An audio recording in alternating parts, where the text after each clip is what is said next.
we want to welcome you to uh, one of many sessions. We have two more after this one, sponsored by the School of Social Service Administration and the Urban Education Institute. Um, and we created this PD and this series in order to find a space to be of service to teachers, schools, school communities, families, in the time of COVID-19, social unrest, racial justice. We knew we needed to figure out a way to be of service, and we got together as a planning team, and I'll mention and shout out several members of that team a little bit later, in order to support local schools in our university community, but also the city of Chicago and the nation. So we welcome people from all over to engage in this conversation and professional development about STEM education from the K through the high school level. So I want to do a few housekeeping notes. So one, as you already heard, the session is being recorded, and that recording, along with the slide decks and any other resources that are shared during the session, will be emailed out to all registrants for this particular session. So, and we also, on that website with the link for the video recording of this session, are the recorded sessions of the previous sessions that we've had. So we had two sessions on trauma informed and being trauma informed as people that work with young people and working communities, how to take care of ourselves and take care of those that we serve. We had a session on anti-racism. We also had a session on freshmen on track. So just that transition from 8th grade to 9th grade. And our upcoming sessions after this, we have one on post-secondary, a student voice in post-secondary. So all of our class of 2021 students that will be doing senior year in a remote and virtual environment, and how schools and families can kind of engage in that work. And our last session is going to be a session about remote learning. So those two sessions are both next week, Wednesday and Thursday. Next, because there's a recording, you can share it. So we would love for you to spread this recording out to your teams, to family members that think might be interested in it. I'm definitely not a budding scientist. I'm an English major by trade, but I'm going to take some of this and do it with my nephews for those that are appropriate for my 5- and 6-year-old nephews. Also, there are CPDUs available. So if you are a teacher and you need the CPDUs for this session or would like to get the CPDUs, at the end of the session, there'll be a link in the chat box that you can click on. It'll give you a survey and give you information, and then it'll also give you the proof of attending the session. So that is part of this as well. Closed captioning is available. If you look at the bottom of your Zoom screen next to reactions, this closed captioning is available for this session if you need it. And now is the moment where I will shout out the planning team. So I want to start with the Dean of the School of Social Service Administration, Deb Gorman-Smith, that brought the team together. Adrian Talbot, Assistant Dean in SSA, Tanisha Legault-Washington, Co-Director of the UTEP program, and Maggie Walsh, Co-Director of UCHICAC Impact, and myself. I was also part of that team. And I would also like to thank Carmela and Sid, our SSA Tech and Events team that are working with us, have been very patient with all of us non-tech people that are working in this space, not the group that we have with us today. And the last group that I want to make sure to give recognition to and acknowledge is the W. Clement and Jesse V. Stone Foundation for providing funding and supporting this project. All right, so we brought together 3 powerhouse entities around the university to talk about STEM today. From UChicago STEM, we have Debbie Leslie, the birthplace of everyday math for anybody that taught middle school math or elementary school math in the city of Chicago or around the country, and I'm one of those people. We have Laura Rico Beck from the Pritzker Molecular Engineering Institute. We have engineering at the University of Chicago. It's an amazing, fascinating, awesome thing. We're doing partnerships with Quantum and the University of Illinois. And so that's awesome get in this program. And we have the tried and true ARGONNE National Lab. We have Jessica Burgess and a teacher that participated and worked in the program, worked with some of their programming for the third part of our session. So we have 3 segments, 3 great partners that came together, planned to have this for us today. So I'd like to hand it off to our first presenter, Debbie Leslie. right. Hey, everybody. So I am in a time of great baseball for fans of the White Sox like me. I'm lucky to hit leadoff here. And we are, yeah, right now we're winning 10-3, but I am paying full attention to this presentation. Anyway, I'm going to say a little bit more about UChicago STEM education where I work, but just know that the kind of flow here is I'm starting talking about the youngest kids, and then we're going to pass to Laura, and she's going to get a little older than that, and then we're going to pass to Jessica and Kylie, I think, and they get a little older. So there's a little bit of method to the progression here. But we're going to start, actually, you can see my screen, right? Somebody thumbs up me. Okay. And not everything on my screen, just what I want you to see. Good. So we're going to start with a little warm up. We always do some sort of a math or science warm up, no matter who we're working with. Sorry, Dwayne. But this is one of our favorite resources that we've come across during a pandemic. And so I'm going to try to sort of share some of those with you across the time. This is it's called an Estimystery. And I'm gonna walk you through it. We're gonna use the chat because I think that's a little more interactive than just doing it on your own, but you don't have to do it. But if you're so inclined, we're just gonna do an estimation challenge. You can kind of get a sense of the size of that cup because it's next to a dice that you know the size of. You know, those little pencil tip erasers. So we're just gonna do an estimation challenge here. Jot down in the chat box or on a piece of paper, or if you want, you can just do it in your head. How many erasers do you think might be in that glass? All right, fun to see the estimates come in. Let that go for a minute.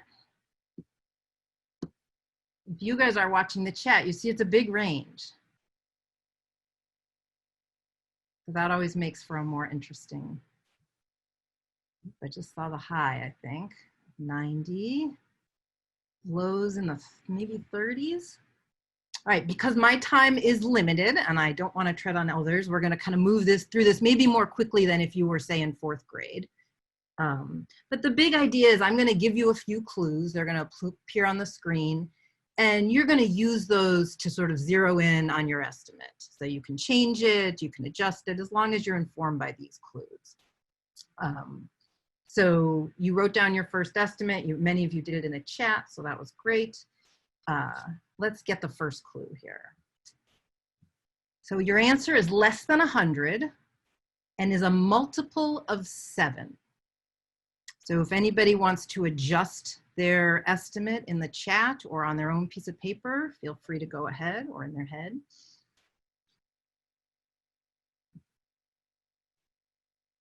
Oh, 49, 84, 70. Okay, we're getting all the multiples of 7 that are less than 100, or many of them. Fantastic. All right, again, I'm going to kind of move us through. Clue 2, the answer does not include the digit 7. Anybody want to revise their estimate, or you're holding, as they say on, I think, The Price is Right, right? Some changes. Ooh, a lot of 63, 84. Okay. Great. Okay, Laura is sure it is pretty low number. Let's look at another clue. The answer does not include the digit 4. So those 84s are probably making some adjustments.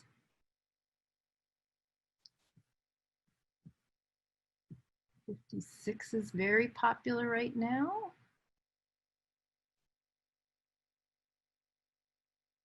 All right, we've got one more clue. The answer is an odd number. Holding, I like it. Holding. 63, 91.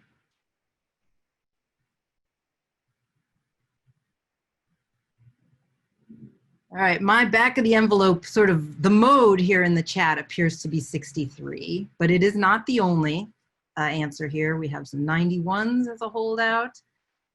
Those numbers in between 63 and 91, right, they had to disappear, the multiples of 7, 70, 77, 84. All right, should we see? Let's. Narrowed it. If we had more time when we were in a classroom, we might be explaining our answers, but right now we're just gonna reveal, drum roll, 91 erasers. So my sense from the chat is that several of you are as surprised as I was when I did this the first time. But anyway, this is something called an estimistry. I'll pass on the website. They have many more like it. Different kind, you can do volume estimates, you can do number sense estimates like this, have lots of discussion about size, measure, capacity, you know, all sorts of strategies for this that you could do. But we just wanted to do something fun and interactive to give a sense. So just a little bit more about our center. We are, as Dwayne said, a STEM education center at the University of Chicago. And like everyone else on this call, our work since mid-March kind of had to change abruptly. And I'm sharing that with you only so you know where sort of what I'm going to share after this comes from. So we abruptly shifted to coaching elementary school teachers with remote math and science teaching. We all know how different that is than what we were doing, which was going into their classrooms and coaching them with in-person teaching. Some strategies are the same and many strategies needed to change, and we were kind of learning along with them. We were simultaneously supporting school leaders and leadership teams with what kinds of guidance and support teachers needed from them as leaders. So that was something we did. Dwayne mentioned that we are the home of the author team for everyday mathematics. We also have other curricular materials, financial literacy, science materials. So a lot of the teachers who use those materials started to look to us for guidance for how to do this remotely. And many of our materials are actually some of the harder to teach remotely because they kind of by definition involve a lot of hands-on stuff, and we like a lot of collaborative work and discussions. And so we had to really kind of think about that and learn from people who were using the curriculum and adjust. We did work with some partners where we were doing in-person and family early childhood STEM activities, and we had to sort of shift that to home environments. And one of the very favorite things myself and my colleagues did over the summer is we planned and implemented a virtual STEM summer camp. Our first move was to cancel our STEM summer camp, which is funded by the UC Women's Board. And upon thinking about it, we said, well, why don't we try to run it virtually and see how that works? So these were the kinds of things we were doing over the last several months that led us to a few learning and takeaways that I thought might be the most useful for this particular audience. And so these are just for your reflection. I pretend to be no expert, but we have had a lot of opportunities to learn a lot of things along the way. So I'm going to just highlight each of these with a few examples. So the first one I'm going to talk about is looking for tasks and resources that allow for engagement and interaction in the online format. So this is when you're thinking about, if you're teachers, that sort of synchronous online instruction. There are certain characteristics of things that work great in any setting, and then there are other things we've learned, and I'm sure you have also, that work particularly well in the online format. And so some of our favorites, and again, Dwayne said that you would have the slides for this, so feel free to just take a look and know that you can get these. Those estimistries, there's quite a few of them, and something called splats, which is pictured in this lower left-hand corner, and these huge range of difficulty. But the idea here is, the rule is always that the same number is covered by a splat.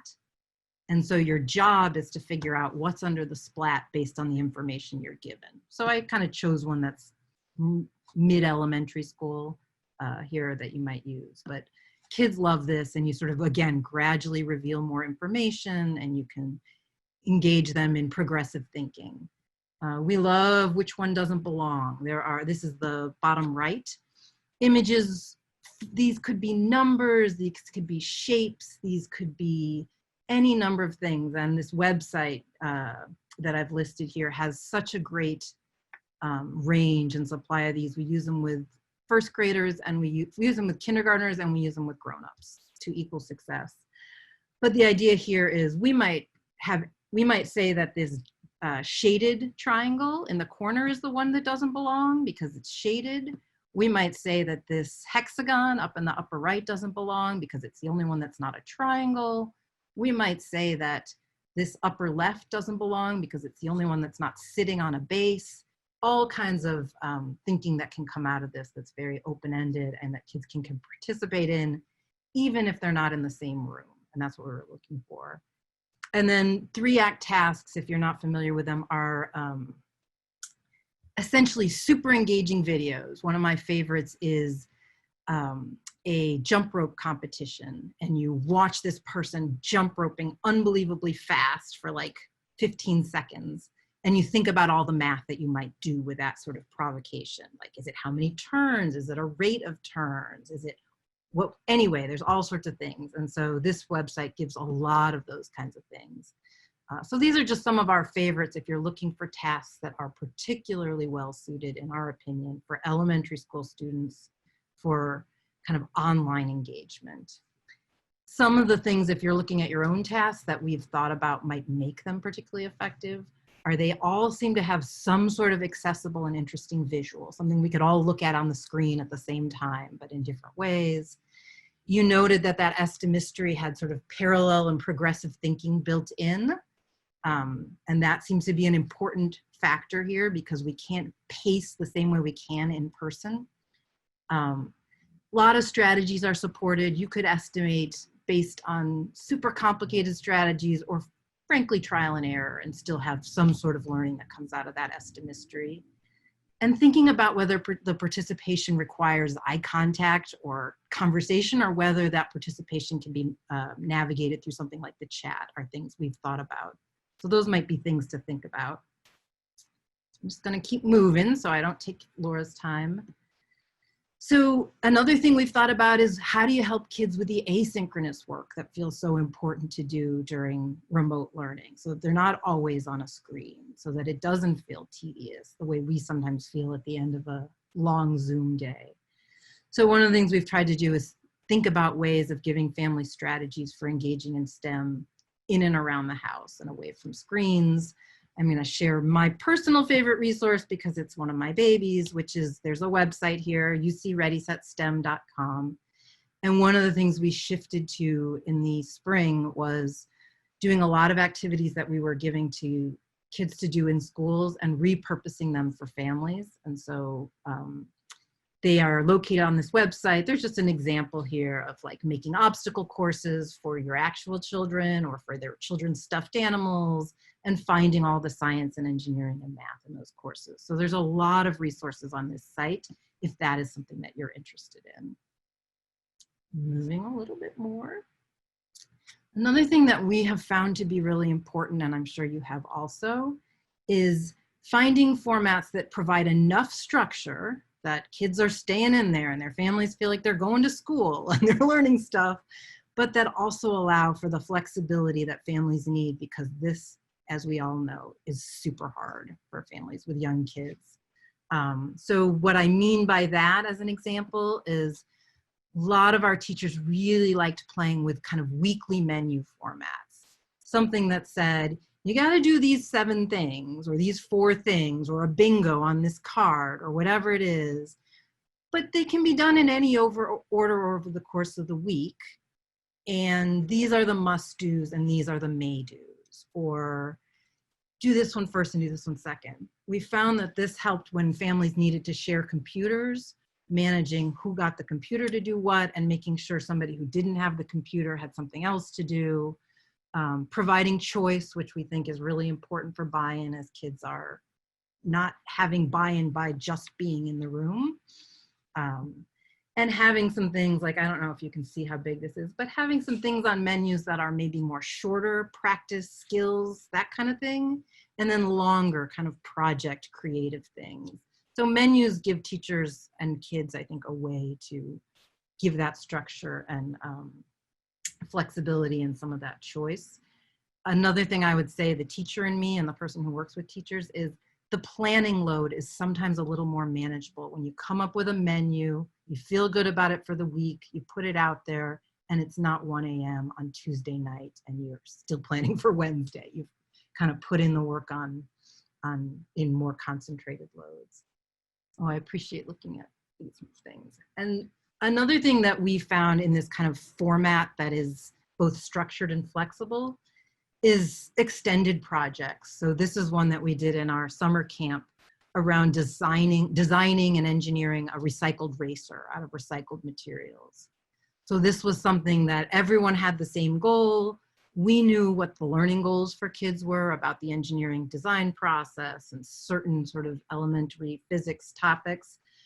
And we could pace it and structure it, but they still had a lot of time in between that they could be working on things and applying some creativity, and no two racers looked the same. So something like this is another way to build in some structure and some flexibility simultaneously. And this is our last one.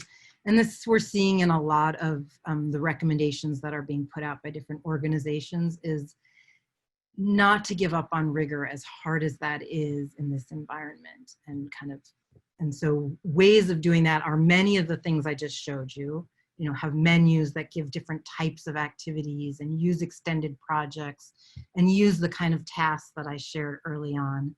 But I wanted to share one more tool in this category, which is, we have found Google Jamboards to be quite a good friend. If you have Gmail, you probably have Jamboards. It's part of the Google Suite, or if you can do Google Forms. And they are so flexible. So this is a rich task that we would normally do in science with picture cards and conversation at tables that aren't allowed anymore, where we give kids environments and say, here are some organisms that live in one of these environments, and here are the characteristics of the environment, if you can see this, and here are the characteristics of these organisms, and we want you to sort and talk and figure that out, kind of matching the form and structures of the organism to the environment. So we were able to take those visuals that normally are passed out on cards in classrooms, put them into these Jamboards. It's basically a big whiteboard you can put images on or draw on. You can see the toolbox or the toolbar at the left, and kids can drag things and they can write on them and they can do all sorts of things. So this is kind of a science one that we did with kids, and this is a math one. So we had an open-ended rich math task, you know, how many cats, how many birds to get to 18 legs. And you can see kids use Post-it notes to show their thinking, or they used the drawing tool to show their thinking, or they used visuals or things like that. So they take some time to set up, as all good teaching and rich tasks do, whether in person or online. But we have found this to be a format worth exploring, or a tool worth exploring, if it is one that you are, if it's something you're trying to do. So I am going to end my fast talking there and say that if you are interested in knowing more, or knowing how we used, or any help with any of those resources, more than happy to do a deeper dive if you reach out to me.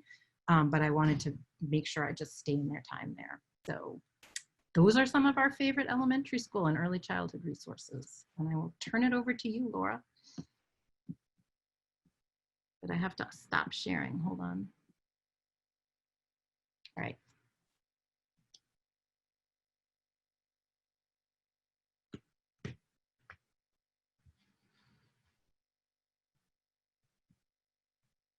Gotta unmute though. All right, yes. Unmute, unmute. Oh, unmute. All right. Hello, everybody. My name is Laura Rico Beck. As was mentioned before, I am so happy to be here, part of this program. Thank you, Dwayne, for really facilitating us coming together. So as Debbie said, I'm here to share some of the STEM outreach efforts that we have at the Pritzker School of Molecular Engineering at the University of Chicago. We run primarily middle school engagement, so we're moving along in the progression that Debbie mentioned, although we do more and more involve high schoolers and high school outreach. So I'm not sure how many of you have heard of the Pritzker School of Molecular Engineering. It is, like Dwayne said, the first time that engineering has occurred, at least officially, at the University of Chicago. The department and the division itself is just under 10 years old, so we're pretty new. And the outreach component of the PME is even younger. It's not even 2 years old. However, the fact that this is a new department, a new organization, really gave us a unique opportunity to be really purposeful in the way that we structure and define how we do outreach, and in particular, how we engage the K through 12 community. So 2 seconds of background. My background is in science and engineering curriculum development. I worked with CPS teachers and schools for a good part of a decade at the Museum of Science and Industry. And so when PME hired me, they were really purposeful. They were really looking for somebody with my sort of background. They did not want to replicate the old traditional outreach model of let us go to a school and tell them everything we know and then walk away. You know, that familiar deficit model that is really not very fruitful. So we really purposefully did set out to create meaningful, sustainable, long-term partnerships with schools and actually with the Museum of Science and Industry as well. Most closely, we have worked with Wadsworth STEM, with the University of Chicago Charter Schools at Woodlawn, and also with Hart, Ray, and Murray. What we do is we actually do build these relationships so that we can have sustainable engagement. And I'll tell you what that engagement looks like. But first, I want to tell you something else that's really different about the way that we do things. And that is that we think it's really, really important to be able to communicate science effectively. And I don't know if any of you have ever met a scientist before. I know I have. They're not necessarily the best at effectively communicating across the board. Or maybe that's just my experience, I don't know. All joking aside, obviously effectively communicating is really, really important. It's important to engage the next generation of scientists and engineers. It's important to be able to communicate your work for funders, to policy makers. And obviously, at a time like this, when we're living through a pandemic, it's really, really important for scientists to be able to communicate their work in a really accessible and relevant way. So the way we start doing that is by actually training our students, our graduate students in science communication. Our graduate students take part in a 2-year program that has 2 key components. The first one has to do with learning the basic practices and craft of effective communication, telling stories, using language effectively, using analogies, etc. And the second part of it has to do with creating learning experiences and engagements that actually actively engage learners in constructing their understanding and reflecting on what they're doing. Exactly the kind of learning activities that Debbie was talking about in the early part of this presentation. So we're training communicators, but we're also training really budding science educators. That's what we're hoping we're doing, at least. So once we have this fantastic team of students who are able to engage the world, we go on to create our programs. So I want to highlight 4 of our key programs. These, the way that I'm going to present them is going to be how we used to do it, the pre-March 2020 version of them. And then I will move on to how we're doing these now. So before I actually go into that, let me, let's do a little bit of an interactive here. So when I say molecular engineering, what do you think? What comes to mind when I say molecular engineering? How would you define it? And go ahead and put it in the chat. Sorry, I should have said that. No wrong answers here. All right, biomedical, totally. Gene therapy, yeah. Oh, yeah, the smallest part of matter. It's not a huge list, right? GMO food, totally. Yeah, molecular engineering is a pretty new field. Actually, you know, a lot of researchers in molecular engineering compare where we are in the world of molecular engineering to where we were as a country with computer science in the early 70s, right? In the early 70s, computer science was so far and almost like sci-fi, right? Like not really what our world is about. And look at us now, we're doing all of our communication using computer science. So molecular engineering is similar to that. It deals with biomedical issues. It deals with materials issues. It deals with the quantum network, the way we communicate, the way we share information, the way we harness energy, and how we can do it in a sustainable way.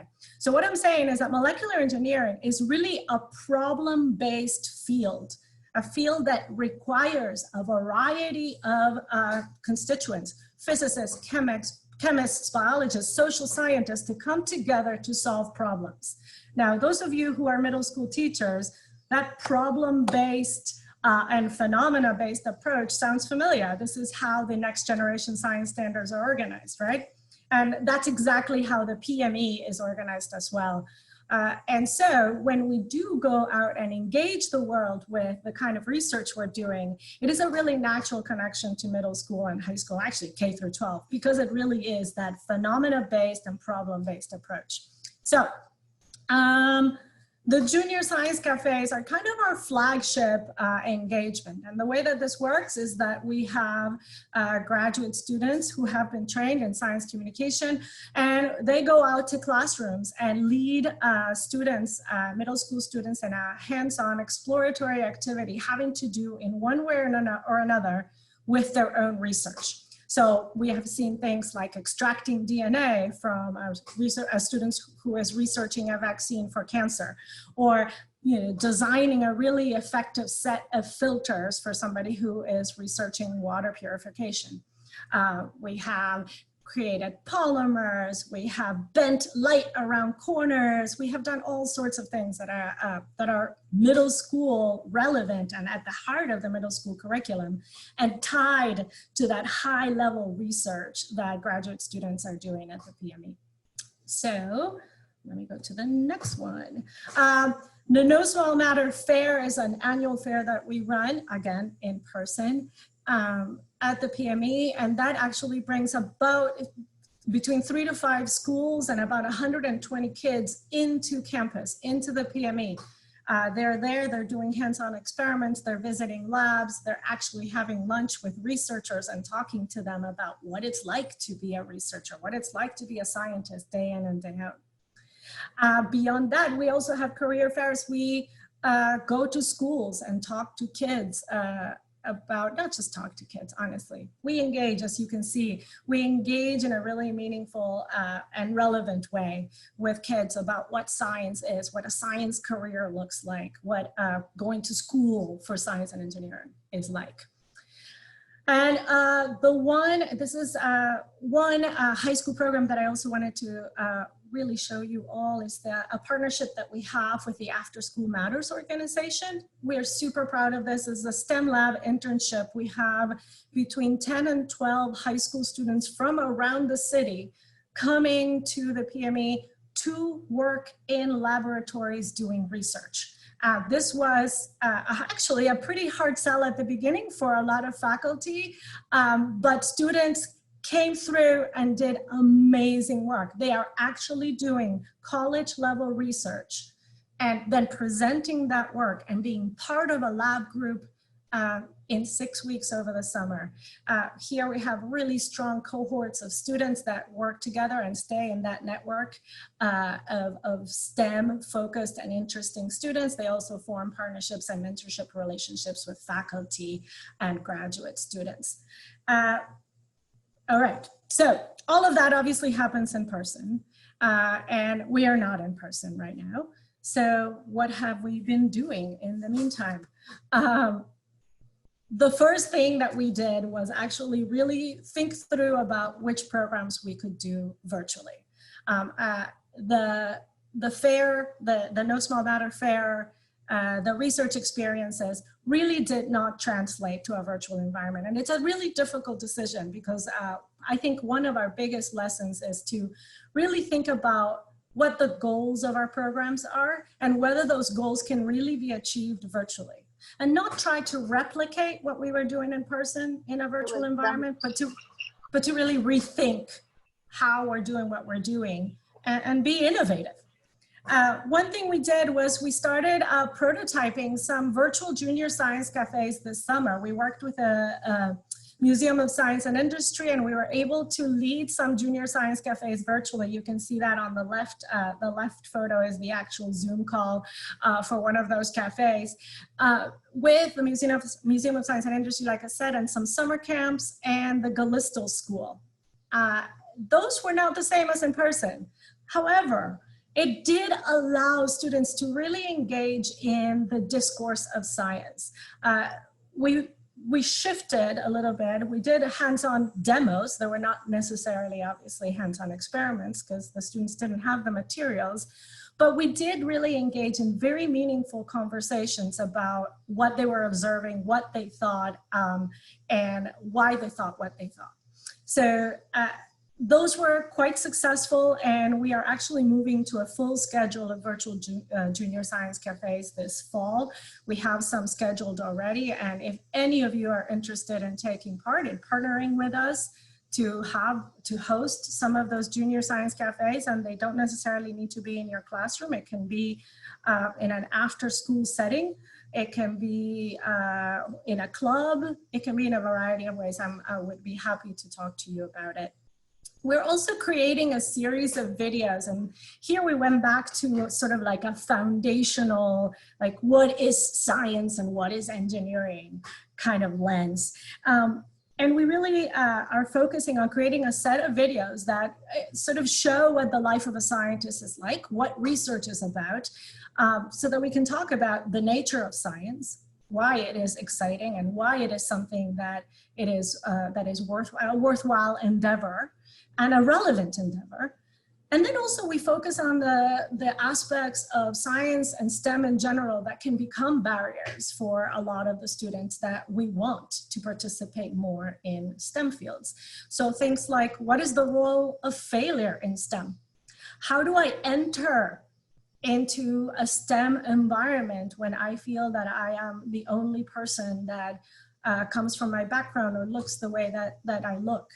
And so we are creating a series of engagements that are asynchronous, that we are intending to then pair with sort of in-person discussions, not in-person, synchronous discussions afterwards. So look for those science videos. Those will be available probably in mid-fall on our website. So again, to respect the time, I am going to keep moving. I am going to once again put my name up there and say thank you. And please reach out to me if you have any questions or if you would like to partner. And so here is Jessica from ARGONNE National Lab. And stop sharing. All right, let me see if I can do this.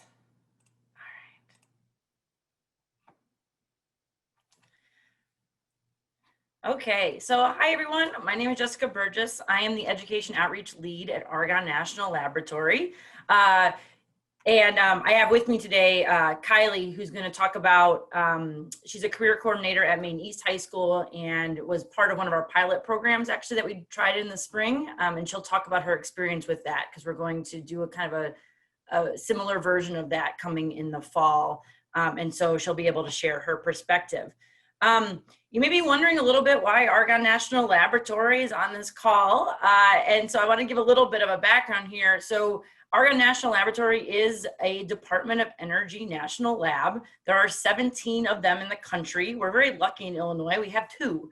ARGONNE is one, Fermilab is the other one. And we are sister labs. And all the labs in the country, even though we're Department of Energy labs, we are not government employees, we're contractors, and we're actually managed by, in Illinois at least, the University of Chicago. So University of Chicago manages both Fermilab and ARGONNE. So we have a very strong partnership with the University of Chicago and work with them a lot on various programs and stuff like this. So that is why we are here today to talk about the educational programs that we've been doing virtually and ways that you can participate and some lessons learned from our summer camps. To give you a sense of how we have one of the larger education departments amongst the national laboratories, and this is what our numbers where we normally hit every year. So we go from about 3rd grade in some of our programs up through graduate level of college. So the education department, we do lots of programming where we go out and see youth and families, normally go out and see youth and families outside the lab gates. We have an on-site learning center where field trips and camps happen on-site at ARGONNE National Lab. And then we also have interns, undergraduate and graduate interns. So the education kind of spans that whole pipeline, that whole realm. So speaking of virtual programs, we piloted a few virtual programs in the spring, and we converted some of our programs in the summer to virtual, at least for the time being. And so these are the ones that I'm going to be mostly talking about today. Just as an FYI, all of the internships also went virtual this summer for our undergraduate and graduate students. So they were all able to still run, which was fantastic as well. Not all the labs were able to keep their internships going, and we were able to do it in a virtual environment and be very successful in that. So first, we're going to talk about one of the things we piloted in the spring, which was called ARGONNE Live. It's very similar to the junior science cafes that Laura was talking about. We do work with our researchers on science communication as well, because similarly, they spend most of the time in a lab doing a lot of research, and they can get stuck in their language that they use to talk to each other at an expert level. And so we work with them a lot about how to talk with youth, how to engage youth. And so in the springtime, we piloted what we called ARGONNE Live. We had middle school sessions and high school sessions, and I'll talk about those in a minute. They have been recorded, and that is the web. You can actually go to them and see the recordings still from the spring. So as I talk about that, that's something you can look at if you're interested in how those went. We also ran a virtual competition that went from 3rd grade through 12th grade.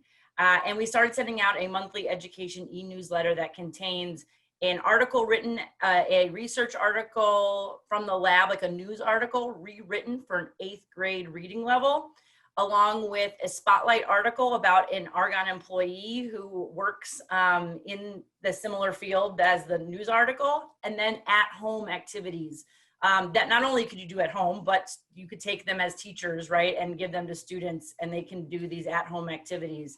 And again, they're all themed. So the first one that we sent out in the spring was themed around, I'm trying to remember. It was actually themed around COVID. So the article was written about the COVID pandemic. ARGONNE has done a lot of research with COVID. And so we did it around COVID. We had a spotlight article on someone who works on the supercomputers, which were used to do this COVID research. And then we have an elementary, middle school, and a high school activity related to mapping viruses and their spread. So that was in our first newsletter. And then our next newsletter that's going to come out in September will be around battery and energy storage. And there's a couple fun activities in that as well. And then we converted, we did camps, usually in the summertime, usually in person. They're all computer science based. So you think, okay, computer science shouldn't be too hard to switch that over to virtual, but it is different because you're not getting the same kind of social engagement as you would on site. So I am going to talk a little bit about kind of lessons learned that from the staff. They gave me their notes on how that went and some tips and tricks for engaging with students virtually when they're normally in person. So ARGONNE Live, I'm just going to kind of describe what it is. So it was a virtual Q&A session with ARGONNE researchers and UCHICAC graduate students. We actually used a lot of them as well. We connected with middle school and high school students, teachers, and administrators. It actually occurred like every week on a certain day at a certain time. They were hour-long sessions. We had 2 researchers on, usually one male, one female, in almost all cases. And then it started off with Q&A from myself as the moderator, and then the participants were able to type in and ask their questions, and we would ask them to the researchers and they would answer them. Like I said, we recorded the session, so you can go back and look. The middle school sessions that we did one on nano, one on cybersecurity research, one on chemistry, one on supercomputers. For the high school sessions, we did nuclear research, AI and machine learning, bioengineering, quantum science and technology, and particle accelerators. These are the ones that we did in the springtime. And so I don't want you to just hear from me about this program. I also have Kylie on the line, and I will switch the slide, and she can talk about from her experience as a career coordinator at a high school attending one of these sessions. Thanks, Jessica. So I am the career coordinator for Maine East High School. I'm located in the Career and College Resource Center, and kind of echoing what everybody else was saying earlier, in mid-March, we kind of dropped everything and had to pivot. And specifically with my role, I basically help students and also collaborate with teachers in giving students exposure opportunities to different careers and also experience with industry professionals. So I was able and lucky enough to attend a few of these ARGONNE Live sessions, and just a few notes from that. The first thing was, which was awesome, was showcasing each professional's pathway to their career. So really getting across that message that there is no one right way, even though we're trying to get it right for every student, figuring out what is the best in terms of their interests and aptitudes for them was really important. So it was really encouraging to hear from industry professionals that they all ended up in their specific careers in different ways and in different formats. The common theme there was really saying yes to as many opportunities as you can. And a lot of the common themes I saw was how important networking is and developing those soft skills as well as those hard skills. The other thing that I'll kind of run quickly through these is really distinguishing between closely related fields. So that exposure piece was really great. For example, one of the questions a student asked was the difference between a biomedical engineer versus a bioengineer. And there was a great conversation about that. And that kind of just helps students get a little bit closer to their intended career plan and path. And maybe some careers that are in the general vicinity of where their interests lie, but then maybe is a little bit different and maybe a stronger fit for them. And then also the scientists were really great in explaining the skills and the tools that they use, as well as touching on the aptitudes that really help in the field. So again, from an educator perspective, is really connecting those skills to interests, which is something that we do within our district and in our curriculum. And also for educators to see, is our curriculum in line with what is being needed in the workforce? And from a student perspective, seeing how do I become a competitive candidate and what can I work on now as a high school student in developing those skills. Next slide, you can. Thank you. And the last, just a couple last pieces of this as a participant, it was really great to see just the passion and the experience and the advice that the professionals gave when, even if it may have been some vernacular that was a little over the heads of high school students, just seeing the passion in these workers was really great. And it really brings the professionals down to a student level because they can kind of see what got these people excited and what gets them excited. I also had a student attend one of these sessions, and you can see his quote here from an email he sent to me afterwards. But it was right after the session, he sent me an email with this quote, and he tied the curriculum from his biology class last year to what he was learning. So I already saw some connection to the skills and the curriculum into a nice little package in ARGONNE Live. Thank you so much, Kylie, for sharing your perspective, sharing the students' perspective. It's fantastic. And so, as she mentioned too, some of the scientists are better at communicating than others, and we do work on their science communication, and some of them are further along than others.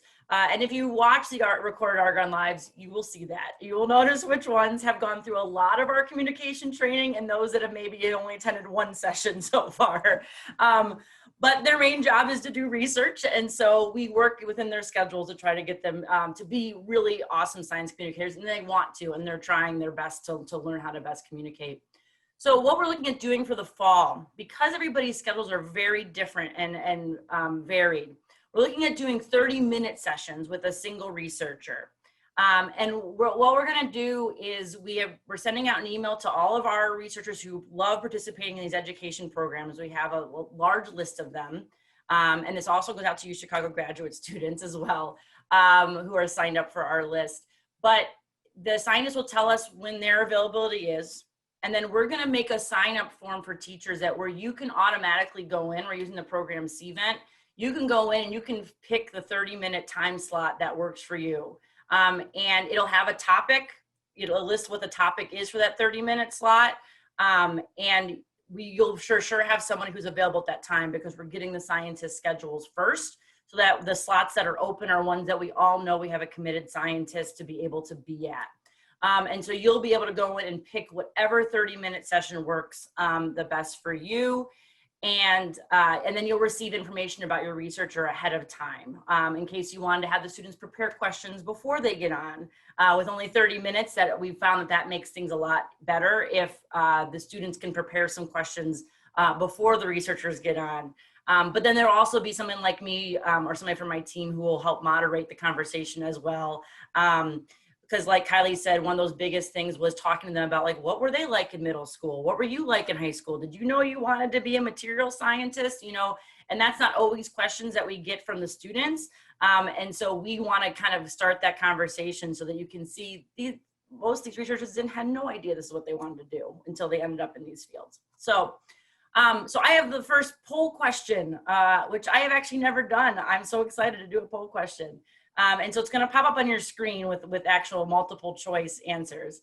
How likely would you be to sign up for a 30-minute virtual Q&A with a researcher? And just select your answer. It helps us understand better what the desire is for stuff like this.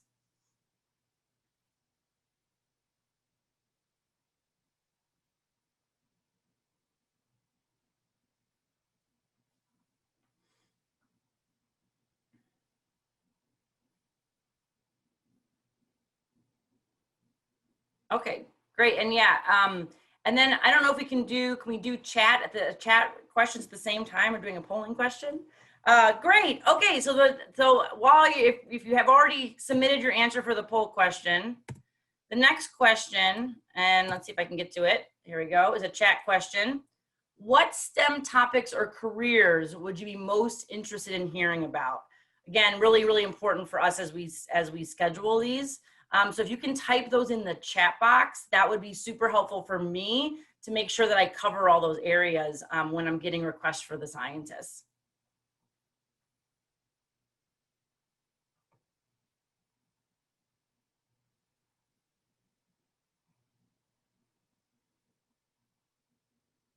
Feel free to keep responding. I'm going to move on just because of time, but you can keep answering in the chat that same answer, because as many topics as I can get, the better and the easier it is for me to find the right people to connect you guys with. All right. There we go. Another thing that we piloted in the springtime was a virtual competition. We do run competitions, but they're normally in person. And we had never done a virtual competition before.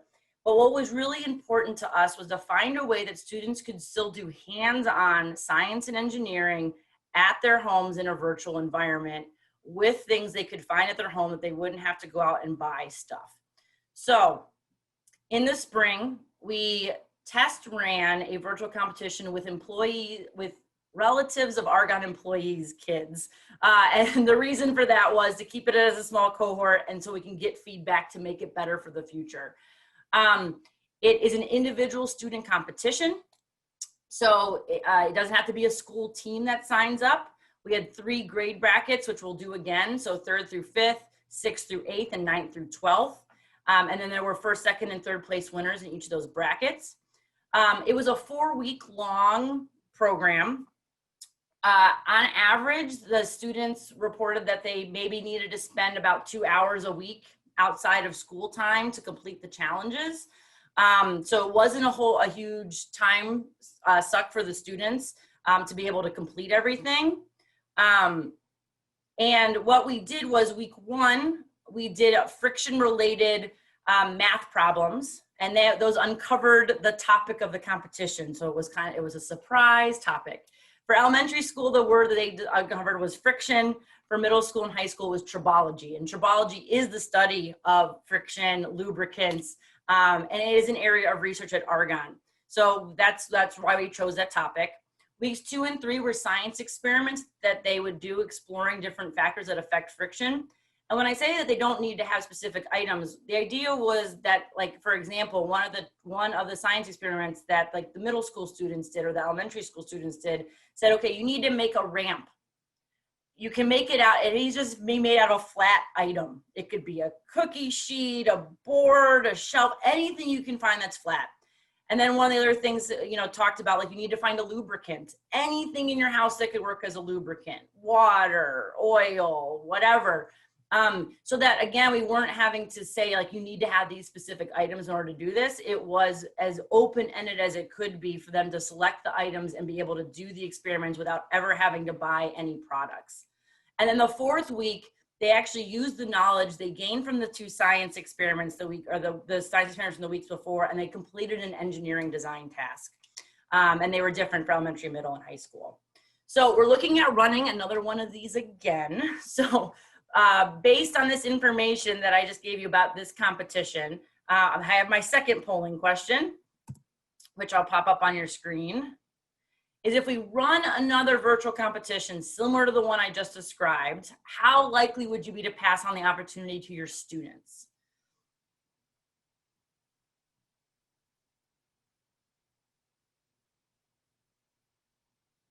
Thank you guys so much for participating in this poll. This is super helpful for me. It looks like a lot of people need more information, which is great. And as we solidify it, we will definitely pass on more information.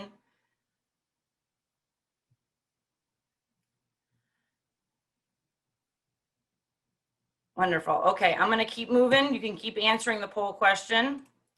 That was the poll question. These were some of the lessons learned from virtual camps. You've heard a lot of this already, so I'm gonna just go through it quick because I have one more chat question I wanna ask you that I think is really important. So icebreakers helped a lot to get students comfortable in the virtual world, help them do sense of community. Debbie mentioned some of these, Jamboard. When in large group, using tools that multiple students can participate in is great. Padlet's another one that we've used a lot, really great tool. And then like polls. And then set those norms and expectations early and constantly review them as you need them. You may have to do even more so than you would do in a physical classroom to really set those expectations and review them.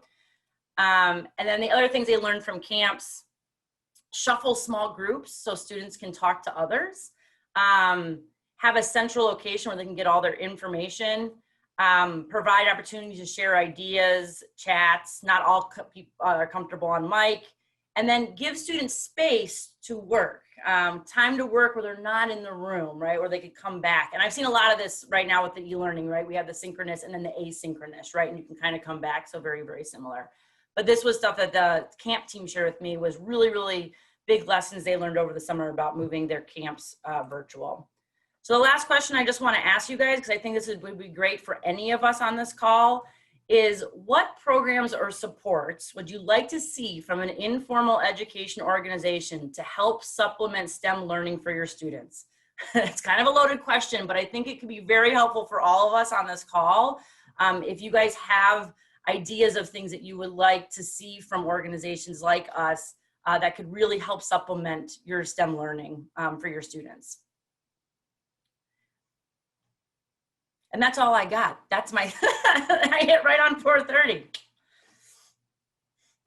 All right, while we look at the chat question and make sure that we can answer it and provide some feedback in there, I just wanna, we're right at 4:30, so great job. Our scientists and science outreach people, pay attention to the clock, in almost right on time.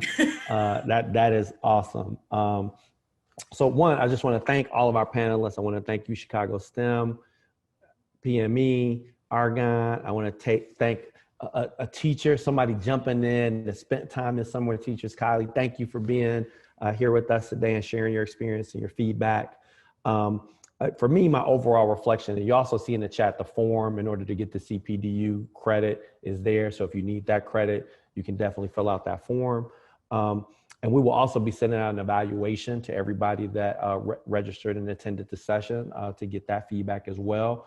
And I'm not going to ask this as a chat question, but we're getting close to the end of this segment of sessions that we created, but we want to create a drumbeat of these sessions to I think get some feedback back after people use some of the resources and things we presented out, and consider doing something maybe in the winter where we come back, have some outreach from some of our presenters at all of our sessions. So I would, keep that on your docket and in your brain and mind while when you get these recordings, when you fill out your evaluation, when you contact or decide to reach out to any of these entities. And I would say the last thing that we want to close out with is our next session is on post-secondary. It'll be done by the Network for College Success. So we'll have members of their team, again, discussing the connection of student voice to post-secondary outcomes.